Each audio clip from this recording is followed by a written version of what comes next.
நாங்கள் ஜெபம் செய்வோம். மகா இரக்கமுள்ள நல்ல ஆண்டவரே, இந்த பரிசுத்தமான நல்ல ஓய்வு நாளுக்காக நமக்கு நன்றி இயேசு. அன்பான இயேசுவே, இந்த காணொளி மூலமாக நடைபெறுகிற இந்த ஆராதனை உங்கள் கருத்தில் ஒப்படைக்கிறது. கர்த்தாவே, நீங்கள் இந்த ஆராதனையில் இடைப்படுங்கள் இயேசுவே. விசேஷமாக அந்த நாளிலும் கூட இந்த ஆராதனையிலே ஜெபிக்கின்ற, உடைய வசனத்தை வாசிக்கின்ற, உமது பாடல்களை பாடுகின்ற, விசேஷமாக உடைய வார்த்தையை பகிர்ந்து கொள்கின்ற தாசனூடாக நீங்கள் இடைப்படுங்கள் இயேசுவே. விசேஷமாக இந்த காணொளியின் மூலமாக இந்த ஆராதனையை கண்டு கழிக்கின்ற ஒவ்வொருவருக்கும் இந்த ஆராதனை ஒரு ஆசீர்வாதமான ஆராதனையாக அமைய கடவுள் உதவி செய்ய வேண்டுமா ஜெபிக்கிறேன் இயேசுவே. இந்த ஆராதனை ஆரம்பம் முதல் இறுதி வரை உடைய பிரசன்னமும் உடைய வழிநடத்துதலும் உடைய அபிஷேகமும் எங்களோடு கூட இருக்க வேண்டுமா ஜெபிக்கிறோம். இயேசு கிறிஸ்துவின் நாமத்தில் ஜெபிக்கின்றேன் நல்ல பிதாவே, ஆமென். எதை நினைத்தும் கலங்காமல் நான் எப்போதும் ஸ்தோத்தரிப்பேன். எதை நினைத்தும் கலங்காமல் நான் எப்போதும் ஸ்தோத்தரிப்பேன். இதுவரை உதவின எபினேசர் நீரே, இனியும் உதவிடும் யெகோவாயீரே. இதுவரை உதவின எபினேசர் நீரே, இனியும் உதவிடும் யெகோவாயீரே. நன்றி ராஜா, நன்றி ராஜா, நன்றி ராஜா, இயேசு ராஜா. நன்றி ராஜா, நன்றி ராஜா, நன்றி ராஜா, இயேசு ராஜா. நீர் எல்லாமே பார்த்துக் கொள்வீர், நீர் எல்லாமே பார்த்துக் கொள்வீர், நீர் எல்லாமே பார்த்துக் கொள்வீர், நீர் எல்லாமே பார்த்துக் கொள்வீர்.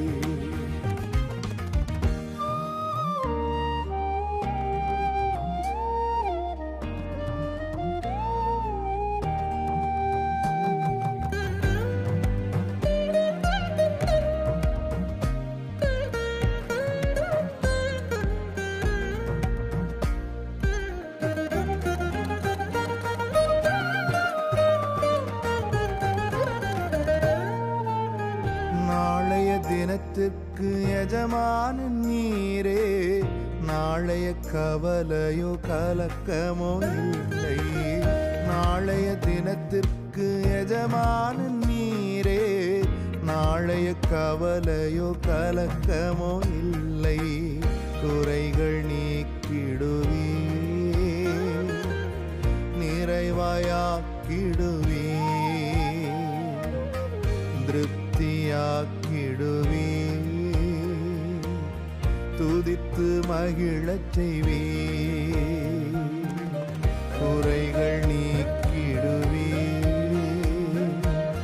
நிறைவாயாக்கிடுவே, திருப்தியாக்கிடுவே, உம்மை துதித்து மகிழச் செய்வே. நன்றி ராஜா, நன்றி ராஜா, நன்றி ராஜா, இயேசு ராஜா. நன்றி ராஜா, நன்றி ராஜா, நன்றி ராஜா, இயேசு ராஜா. நீர் எல்லாமே பார்த்துக் கொள்வீர், நீர் எல்லாமே பார்த்துக் கொள்வீர், நீர் எல்லாமே பார்த்துக் கொள்வீர், நீர் எல்லாமே பார்த்துக் கொள்வீர். எதை நினைத்தும் கலங்காமல் நான் எப்போதும் ஸ்தோத்தரிப்பேன்.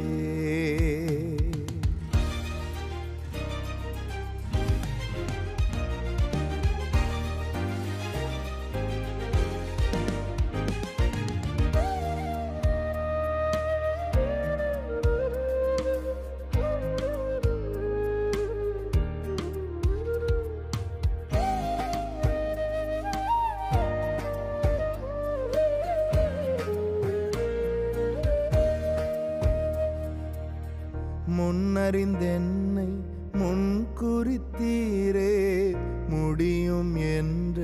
பலன் கொடுத்தீரே.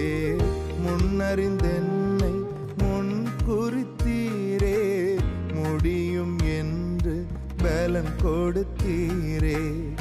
எனக்கு குறித்ததெல்லாம் செய்து முடிப்பவரே, என்னை அழைத்தவரோ நீ உண்மையுள்ளவரே. எனக்கு குறித்ததெல்லாம் செய்து முடிப்பவரே, என்னை அழைத்தவரோ நீ உண்மையுள்ளவரே. நன்றி ராஜா, நன்றி ராஜா, நன்றி ராஜா, இயேசு ராஜா. நன்றி ராஜா, நன்றி ராஜா, நன்றி ராஜா, இயேசு ராஜா. நீர் எல்லாமே பார்த்துக் கொள்வீர், நீர் எல்லாமே பார்த்துக் கொள்வீர், நீர் எல்லாமே பார்த்துக் கொள்வீர். 1 கொரிந்தியர் 1 அதிகாரம் 10 18 வரை. சகோதரரே, நீங்கள் எல்லாரும் ஒரே காரியத்தை பேசவும் பிரிவினைகள் இல்லாமல் ஏகமானதும் ஏக யோசனையும் உள்ளவர்களாய் சீர்பொருந்தி இருக்கவும் வேண்டும் என்று நம்முடைய கர்த்தராகிய இயேசு கிறிஸ்துவின் நாமத்தினாலே உங்களுக்கு புத்தி சொல்கின்றேன். ஏனெனில் என் சகோதரரே, உங்களுக்குள்ளே வாக்குவாதங்கள் உண்டென்று குலோவேயாரின் வீட்டாரால் உங்களை குறித்து எனக்கு அறிவிக்கப்பட்டது. உங்களில் சிலர் நான் பவுலை சேர்ந்தவன் என்றும், நான் அப்பல்லோவை சேர்ந்தவன் என்றும், நான் கேபாவை சேர்ந்தவன் என்றும், நான் கிறிஸ்துவை சேர்ந்தவன் என்றும் சொல்லுகிறபடியால் நான் இப்படி சொல்கின்றேன். கிறிஸ்து பிறந்திருக்கிறாரா? பவுலா உங்களுக்காக சிலுவையில் அறையப்பட்டான். பவுலின் நாமத்தினாலேயா ஞானஸ்தானம் பெற்றீர்கள்? என் நாமத்தினாலே ஞானஸ்தானம் கொடுத்தேன் என்று ஒருவனும் சொல்லாதபடிக்கு நான் கிறிஸ்துவுக்கும் காயாவுக்குமே என்று உங்களில் வேறொருவனுக்கும் ஞானஸ்தானம் கொடுக்கவில்லை. இதற்காக தேவனை ஸ்தோத்தரிக்கின்றேன். ஸ்தேவானுடைய வீட்டாருக்கும் நான் ஞானஸ்தானம் கொடுத்துண்டு. இதுவுமல்லாமல் இன்னும் யாருக்காவது நான் ஞானஸ்தானம் கொடுத்தேனோ இல்லையோ அறியேன். ஞானஸ்தானத்தை கொடுக்கும்படிக்கு கிறிஸ்து என்னை அனுப்பவில்லை, சுவிசேஷத்தை பிரசங்கிக்கவோ அனுப்பினார். கிறிஸ்துவின் சிலுவை வீணாய் போகாதபடிக்கு சாதுரிய ஞானம் இல்லாமல் பிரசங்கிக்கவே அனுப்பினார். சிலுவையை பற்றிய உபதேசம் கெட்டு போகிறவர்களுக்கு பைத்தியமாய் இருக்கிறது, ரட்சிக்கப்படுகிற நமக்கோ அது தேவபலனாய் இருக்கிறது.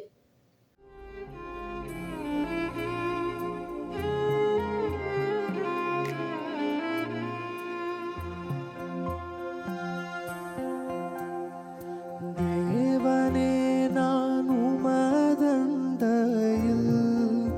இன்னும் நெருங்கி சேர்வதே என் ஆவல் பூமியில்.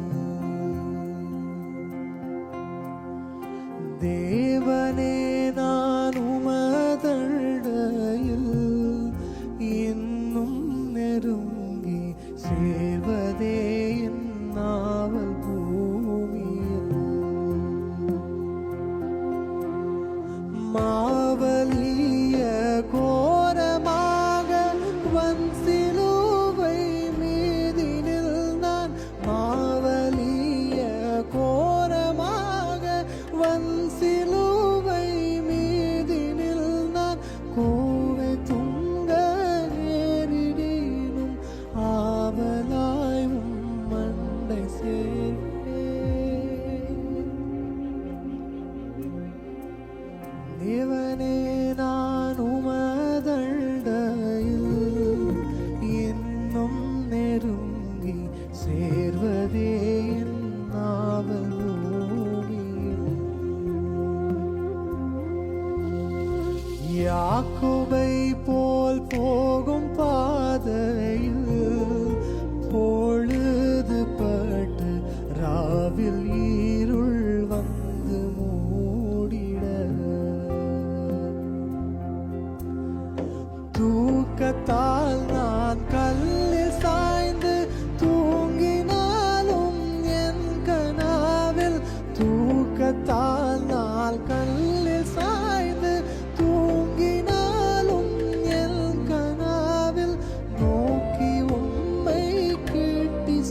12-23 வரை.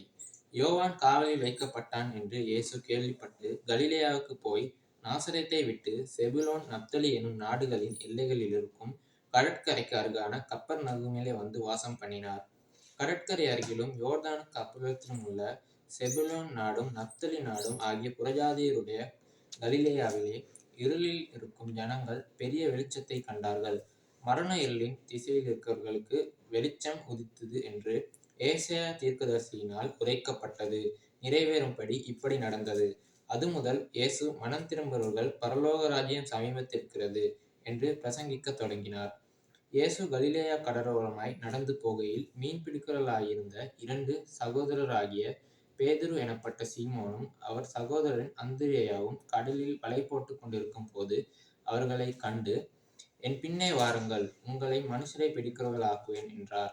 உடனே அவர்கள் வலைகளை விட்டு அவருக்கு பின் சென்றார்கள்.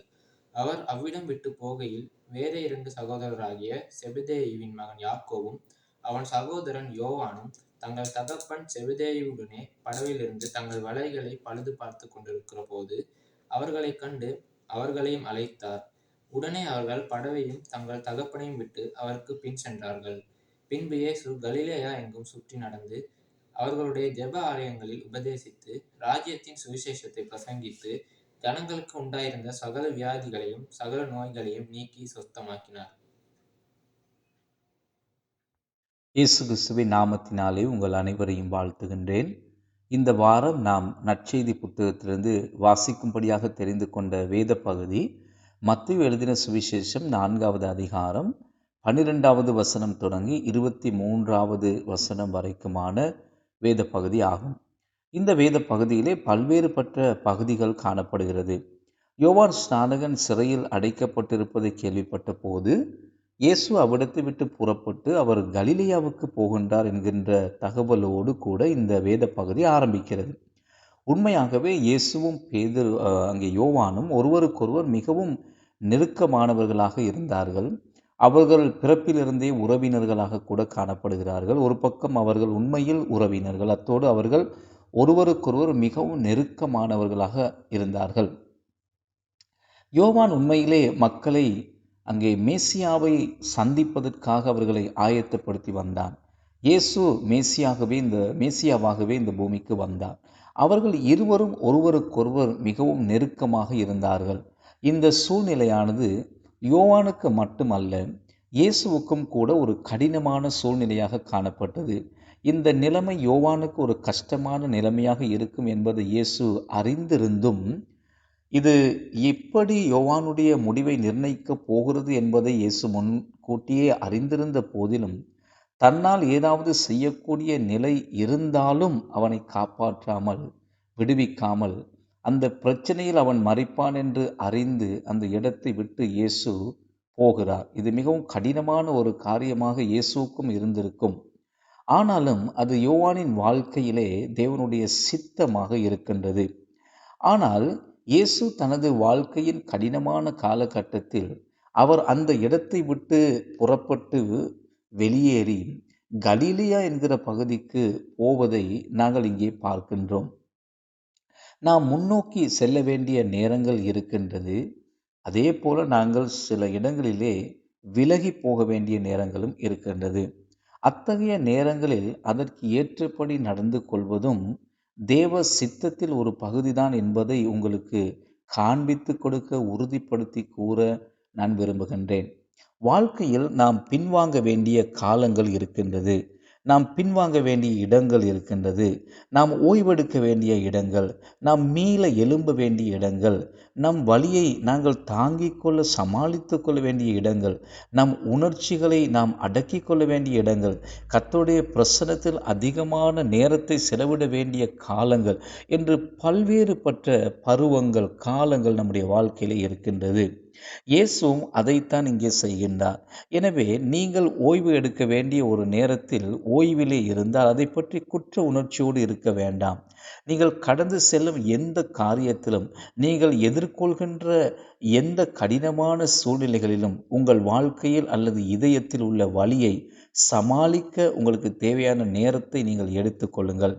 13வது வசனம் சொல்லுகிறது, அவர் நாசரேத்தை விட்டு வெளியேறி கப்பர்நகூமுக்கு போய் அங்கே சில காலம் வசித்து வந்தார் என்பதாக அந்த வசனம் கூறுகிறது.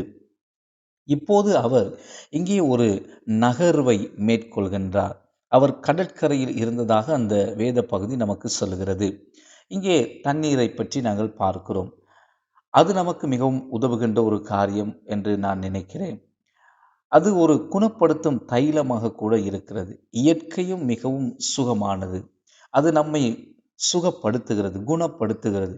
அந்த இயற்கை நம்மை குணப்படுத்த ஏதோ ஒரு மாயத்தன்மையை அந்த இயற்கை தன்னகத்தை கொண்டிருக்கிறது என்ற அர்த்தம் கிடையாது. மாறாக தேவன் அந்த இயற்கையை படைத்திருப்பதால், அவர் யாவற்றையும் படைத்தவர் தேவன் என்கிறபடினாலே, அந்த இயற்கையை நாம் பார்க்கும் போது, ரசிக்கும் போது, அதற்கூடாக நம்முடைய வாழ்க்கையில் ஒரு விதமான சுகத்தை நாம் பெறுகின்றோம். தேவன் படைத்த அனைத்தும் நல்லது. இயற்கைக்கு ஒரு வகையான குணப்படுத்துகின்ற ஆற்றல் இருக்கிறது. சில நேரங்களில் சில காரியங்கள் இருந்து நாம் விலகி செல்ல வேண்டிய நேரங்களில் அந்த இயற்கையோடு நாம் இருப்பது தேவைப்படுகின்றது. நாம் அந்த இயற்கைக்குள்ளாக கடந்து போய் அதனுடைய சுகத்தை அனுபவிக்கும் போது சில அழகான காரியங்கள் நம்முடைய வாழ்க்கையிலே நடக்கின்றது. அந்த காட்சிகள் நம்முடைய சிந்தனைகளுக்கு ஒரு புத்துணர்ச்சியை கொடுக்கிறது. நம் வாழ்வில் ஒரு அழகு நமக்கு தேவை. எனவே இயேசு அடிக்கடி கடல் அருகே நடந்து போவதை நாங்கள் இந்த புத்தகங்களிலே பார்க்கின்றோம். சுவிசேஷ புத்தகம் ஏரிகளில் அவரை நாம் காண முடிகிறது. அவர் சில காரியத்திலிருந்து விலகி சில நேரத்தில் மலைகளிலே ஏறி போவதை கூட நாம் வாசிக்கின்றோம். எனவே இயேசு கூட இயற்கையில் மிகவும் ஈடுபாடு கொண்டவராக இருந்தார். நாம் அவரை பற்றி அந்த விதமாக நினைப்பது மிகவும் குறைவு என்று நான் நினைக்கின்றேன். ஆனால் நம் இதயங்களுக்கு அழகு என்பது மிகவும் தேவையான ஒன்றாக காணப்படுகிறது. தேவன் இந்த உலகத்தையும் இயற்கையும் படைத்தார். நாம் அனுபவிப்பதற்காக மட்டுமல்ல, நம் ஆத்துமாக்களுக்கு அது தேவை என்கிறபடியினால் அவர் அவற்றை படைத்திருக்கின்றார். நாம் அதை அனுபவிக்கும் அதே நேரம் தேவனோடு ஈடுபாடு கொள்ள வேண்டும். அதுதான் மிக முக்கியமாக இருக்கின்றது. இயேசுவும் இந்த இயற்கையை அனுபவிக்க அந்த இடத்தை விட்டு திரும்பினார். ஏனெனில் தீர்க்க தரிசனம் நிறைவேற இடமளிக்க வேண்டி இருந்தபடினாலே, அல்லது அவரை குறித்து ஒரு தீர்க்க தரிசனம் நிறைவேற வேண்டி இருக்கிறபடினாலே அந்த இடத்துக்கு அவர் போகிறார்.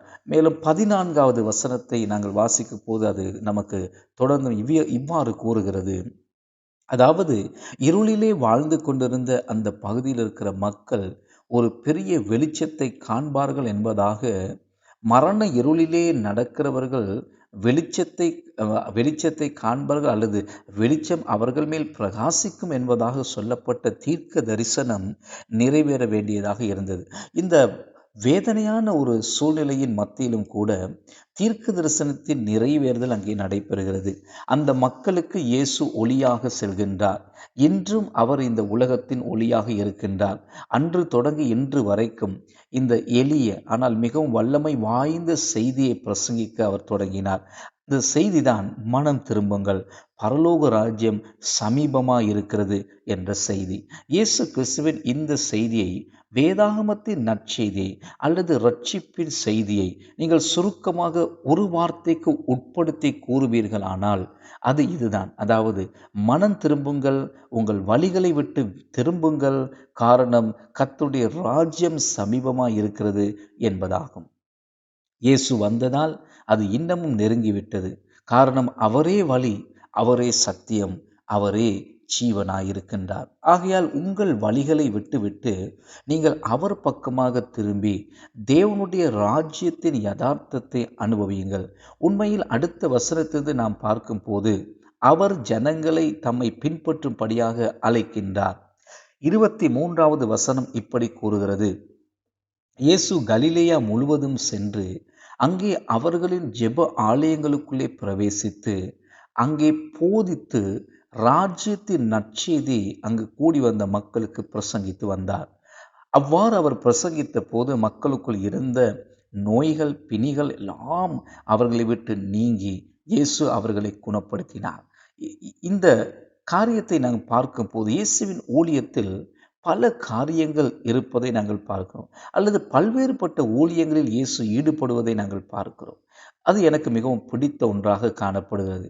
எம்முடைய சர்வ் நவ் நிறுவனம் கூட நாங்களும் ஒரே காரியத்தை அல்லது ஒரே ஊழியத்தை மட்டும் செய்யாமல் நாங்கள் பல்வேறுபட்ட ஊழியங்களில் ஈடுபடுகின்றோம். நாங்கள் சீஷத்துவ காரியங்களை கட்டியெழுப்ப அவசியமான பொருட்களை மக்களுக்கு வழங்குகின்றோம். ஆன்லைன் ஊழியங்கள் உட்பட அநேக போதனைகளை செய்து வருகிறோம்.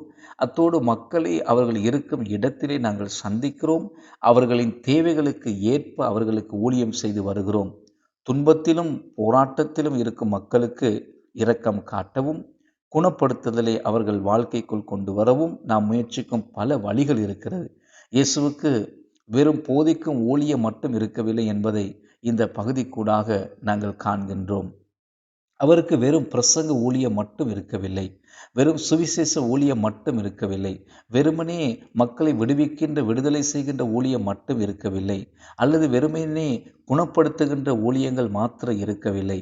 அவர் மக்களோடு முழுமையாக பூரணமாக பல்வேறு வழிகளிலே ஈடுபாடு கொண்டு அவர்களது தேவைகளை வித்தியாசமான பல வழிகளில் பூர்த்தி செய்வதை அவருடைய ஊழியங்களுக்கூடாக நாங்கள் பார்க்கின்றோம். மேலும் இந்த அம்சங்கள் அனைத்தும் நம் வாழ்க்கையிலும் மற்றும் நமது ஊழியங்களிலும் முக்கியமானவைகளாக காணப்படுகின்றது.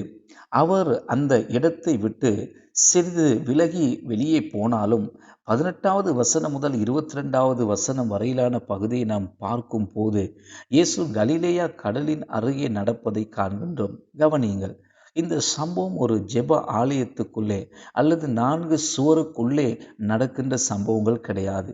இது நிஜமான சம்பவம். அன்றாட வாழ்க்கையில் உண்மையாகவே வெளியிலே சென்று அங்கே அவர் மக்களை சந்திப்பதை, அந்த மக்கள் மத்தியில் இந்த பணியை செய்வதை, ஊழியத்தை செய்வதை நாங்கள் பார்க்கின்றோம். எனவே கர்த்தர் ஆலயத்தில் மட்டுமல்ல, உலகத்திலே எந்த இடத்திலும் கிரியை செய்யக்கூடியவர் என்பதை நாம் இந்த பகுதி கூடாக பார்க்க முடிகிறது. இன்றும் இயேசுவானவர் பரிசுத்த ஆவியானவர் கூடாக ஒரு வகையிலே இந்த உலகிலே அசைவாடி வருகின்றார். தேவ ஆலயங்களில் மட்டும் அல்ல அவருடைய கிரியைகள் நடைபெறுகிறது, மாறாக எல்லா இடத்திலும் நடந்து வருகிறது. பேதுருவும் அந்திரேயாவும் மீனவர்களாக இருந்தபோது அவர்களது பணி ஸ்தலங்களிலே கூட இயேசு வந்து அந்த இடத்திலே அவர்கள் மத்தியிலே கிரியை செய்வதை நாம் பார்க்கின்றோம். இயேசு அவர்கள் இருந்த இடத்துக்கே சென்று என்னை பின்பற்றி வாருங்கள் என்று அவர்களுக்கு அழைப்பு கொடுத்தார். நீங்கள் என்னை பின்பற்றி வந்தால் நான் மீன் பிடிக்கிற உங்களை மனுஷர்களை பிடிக்கிறவர்கள் ஆக்குவேன் என்று அவர்களுக்கு ஒரு வாக்குத்தத்தத்தை கொடுக்கிறார். உடனே அவர்கள் தங்கள் வலைகளை எல்லாம் விட்டுவிட்டு இயேசுவை பின்தொடர்ந்து அவருக்கு பின்னாலே போனதை இந்த வேத பகுதி நமக்கு கூறுகிறது. யாக்கோபு மற்றும் யோவான் என்கின்ற மற்ற 2 சகோதரர்களுக்கும் இதே சம்பவம் தான் நடக்கிறது. அவர்களும் மீனவர்கள் தான். இயேசு அவர்களை அணுகினார். அவர் அவர்களை தம்மை பின்பற்றி வரும்படி அழைப்பு கொடுத்தார். மத்தேயு தனது குறிப்பில் கூறியிருக்கிறபடி அவர்கள் இயேசு அழைத்த போது உடனடியாகவே தங்கள் படகுகளை எல்லாம் விட்டுவிட்டு, தகப்பனையும் விட்டுவிட்டு ஆண்டவராகிய இயேசுவை பின்தொடர்ந்து போனார்கள் என்பதாக மத்தேயு குறிப்பிடுகிறார். இயேசுவை பின்தொடர்வதற்காக தங்களுக்கு பரிச்சயமான அனைத்தையும் விட்டுவிட்டு புதிய மற்றும் அறிமுகம் இல்லாத, தாங்கள் தெரியாத ஒன்றை நோக்கி செல்வதற்கு அவர்கள் தங்களை ஒப்பு கொடுத்தார்கள். அதற்கு சில முக்கியமான எடுத்துக்காட்டுகளும் பல கொள்கைகளும் அதன் பின்னாலே இருக்கின்றது. ஆனால் அவர்கள் இயேசு தங்களை அழைத்த அந்த அழைப்பை குறித்து மிக தெளிவாக கேட்டிருந்தார்கள். அந்த அழைப்பு அவர்கள் காதிலே மிக தெளிவாக தொனித்து கொண்டிருந்தது. அவரை பின்தொடர்வதற்காக அவர்கள் எல்லாவற்றையும் விட்டுவிட தயாராக இருந்தார்கள். இன்று நம்மை நாமே பார்த்து கேட்டுக்கொள்ள வேண்டிய ஒரு கேள்வி இருக்கிறது. எல்லாவற்றையும் விட்டுவிட்டு இயேசுவை பின்பற்றுவதற்கான இந்த அழைப்பை விட மற்ற எல்லாவற்றையும் குறைந்த முக்கியத்துவம் வாய்ந்ததாக கருத நாம் தயாராக இருக்கின்றோமா? நாம் அவரை பின்பற்றினால் அவர் நம்மை மீன்களை பிடிக்கிறவர்களாக அல்ல, மனுஷர்களை பிடிக்கிறவர்களாக அனுப்புவார் என்பது அவருடைய வாக்குத்தத்தமாக இருந்தது. நம் சொந்த பலத்தால் நமக்கு ஒருபோது செய்ய முடியாத காரியங்களை செய்யவும், நம்முடைய சொந்த பலத்தால் முயற்சியால் ஒருபோது மாற்ற முடியாத மக்களை மாற்றவும், அவர் நமக்கு அதிகாரத்தை கொடுத்திருக்கின்றார்.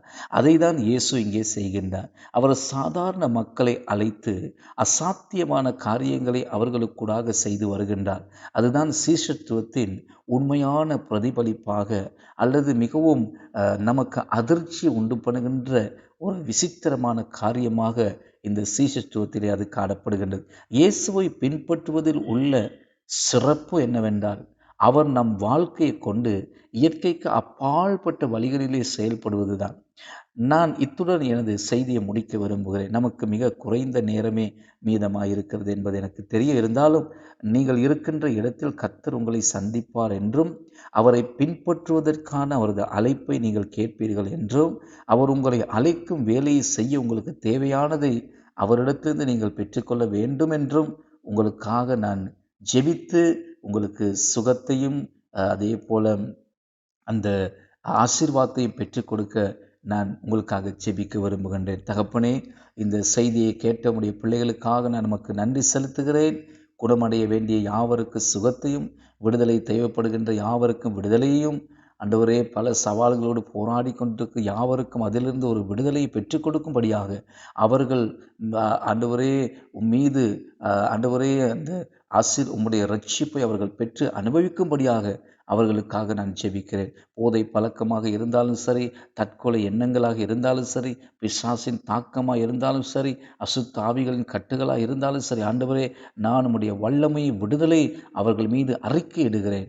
மக்கள் அனுபவிக்கும் எந்த நோய்களாக இருந்தாலும் சரி, ஆண்டவரே உம்முடைய சுகப்படுத்தும் தொடுதலுக்கூடாக, உம்முடைய வார்த்தையின் வல்லமை கூடாக விடுதலை அவர்கள் பெற்று அனுபவிக்கும்படியாக நான் அவர்களுக்காக ஜெபிக்கிறேன். ஆண்டவரே உம்மை பின்பற்றும்படியாக, உமது அழைப்பை பெற்றுக்கொள்ளும்படியாக ஆண்டவரே அவர்கள் போய் போதிக்க, பிரசங்கிக்க, மற்ற எல்லாவற்றையும் விட்டுவிட்டு உம்மை பின்தொடர அவர்களுடைய உள்ளங்கள் அர்ப்பணிக்கப்பட்ட உள்ளங்களாக இருக்க, வார்த்தையால் அவர்கள் இருதயங்கள் தொடப்பட்டு தங்கள் சொந்த பலத்தால் ஒருபோது செய்ய முடியாத காரியங்களை உமக்கூடாக செய்யவும், தங்கள் சொந்த பலத்தால் மாற்ற முடியாத பலரையும் வல்லமை கூடாக மாற்றவும் உம்முடைய கிருபை அதிகமாய் அவர்களுக்கு கிடைக்கும்படியாக நான் அவர்களுக்காக ஜெபிக்கின்றேன். எங்கள் ஜெபத்தை கேட்டதுக்காக உமக்கு நன்றி. இயேசுவின் நாமத்தில் ஜெபிக்கிறேன் நல்ல பிதாவே. ஆமேன், ஆமேன். கர்த்தர் தாமே உங்களை ஆசீர்வதிப்பாராக.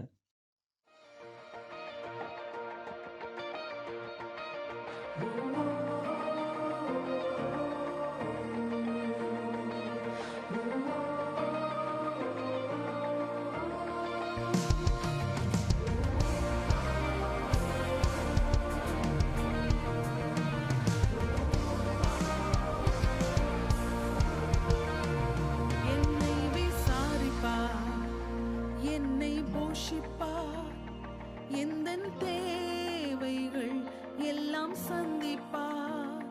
துன்ப நாளில் கைவிடாமல் தம் சிறகின் நிழலில் மறைப்பார். என்னை விசாரிப்பார், என்னை போஷிப்பார், எந்தன் தேவைகள் எல்லாம் சந்திப்பார். துன்ப நாளில் கைவிடாமல் தம் சிறகின் நிழலில் மறைப்பார். நம்புவதற்கு எனக்கென்றும் சர்வ வல்லவர் கூட உண்டு. தளராமல் வனாந்திரத்தில் யாத்திரை செய்வேன் நம்பிக்கையோடு. நம்புவதற்கு எனக்கென்றும் சர்வ வல்லவர்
கஷ்ட நாட்களில் கூட இருப்பார், தீர்க்காயுசால் திருப்தியாக்குவார். சேருவேன் நான் இயேசுவோடு, அவர் நாமத்தின் வல்லமை அறிவேன்.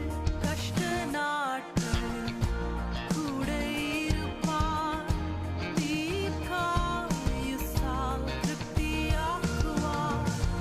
நம்புவதற்கு எனக்கென்றும் சர்வ வல்லவர் கூட உண்டு. தளராமல் வனாந்திரத்தில் யாத்திரை செய்வேன் நம்பிக்கையோடு. நம்புவதற்கு எனக்கென்றும் சர்வ வல்லவர் கூட உண்டு. தளராமல் வனாந்திரத்தில் யாத்திரை செய்வேன் நம்பிக்கையோடு.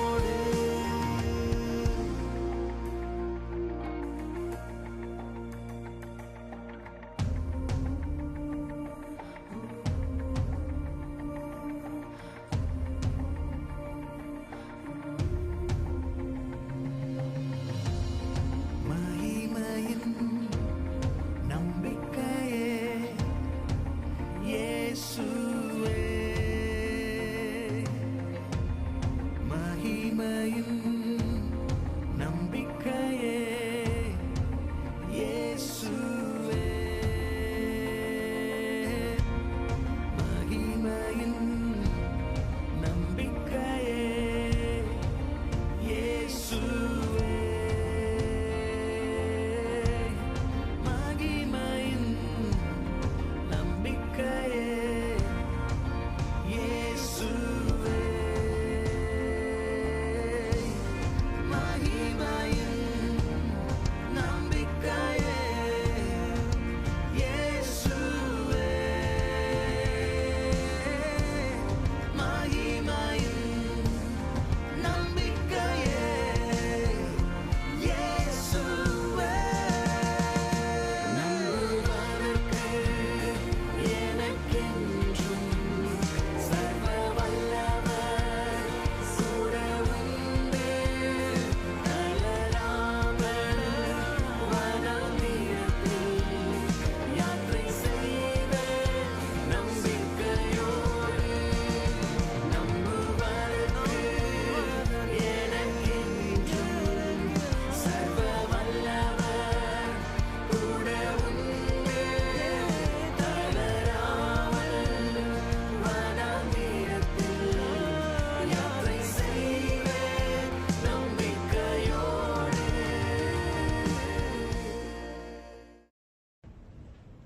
எங்களை மிகவும் நேசித்து வழிநடத்தும் அன்பின் பிதாவே, சுவாமி, இன்று ஞாயிற்றுக்கிழமை ஒரு குடும்பமாக இந்த காணொளி மூலமாக உம்மண்டை ஒன்று சேர கொடுத்த கிருபைக்காக உமக்கு கோடா கோடி நன்றி. அதே போல் ஆண்டவரே, தங்களின் நேரங்களை ஒதுக்கி உமது பணிக்காக இந்த காணொளியில் பங்கு பற்றிய ஒவ்வொருவரையும் உமது பொற்பாதத்தில் கொடுத்து ஜெபிக்கிறேன் ஏசப்பா. அதே போல் ஆண்டவரை, இனி வரும் காலங்களில் ஞாயிற்றுக்கிழமைகளை இவ்வாறு ஒன்று கூடி உம்மை போற்ற துதிக்க கொடுத்திருக்க அந்த சந்தர்ப்பத்திற்காக உமக்கு கோடா கோடி நன்றி ஆண்டவரே. இதன் மூலம் இதை பார்த்து கொண்டிருக்கும் ஒவ்வொருவரையும் நீர் கவனிக்கிறீர் ஆண்டவரே. அவர்களின் தேவைகளை நீர் அறிகிற தேவனாயிருக்கிறீர் ஆண்டவரே. சுவாமி, நீர் அவர்களையும் பொறுப்படுத்த ஆசீர்வதிக்க வேண்டும் என்று வேண்டிக் கொள்கிறேன் சுவாமி. ஆவியானவரே, இந்த காணொளி மூலமாக நாங்கள் உமது வார்த்தையை உலகமெங்கும் கொண்டு சேர்க்க கொடுத்த அந்த கிருபைக்காக நமக்கு நன்றி. விசேஷமாக இதில் வேலை செய்யும் ஒவ்வொருவரையும் உமது பொற்பாதத்தில் கொச்சிபிக்கிறேன் ஆண்டவரே. மென்மேலும் இந்த பணி வளர்ந்து அப்பா ஆசீர்வாதமாக அமைய வேண்டும் என்று வேண்டிக் கொள்கிறேன் சுவாமி. இந்த சிறு ஜெபத்தையும் இதில் பங்கு பற்றிய ஒவ்வொருவரையும் உமது பொற்பாதத்தில் கொடுத்து ஜெபிக்கிறேன் சுவாமி. எல்லோரையும் நீர் ஆசீர்வாதத்தை வழிநடத்த வேண்டும் என்று வேண்டிக் கொள்கிறேன் நல்ல பிதாவே. ஆமென். அறிவெல்லாம் கடந்த கடவுளின் சமாதானம் உங்கள் மனமெல்லாம் நிறையட்டும். கடவுளையும் அவர் மைந்தன் இயேசு கிறிஸ்துவையும் பற்றிய அறிவிலும் அன்பிலும் அது உங்கள் நிலை கொள்ளச் செய்யட்டும். தந்தை, மைந்தன், புனித ஆவியானவராகிய அனைத்து வல்ல கடவுளின் ஆசி எப்போதும் உங்கள் மீதும் உங்களோடு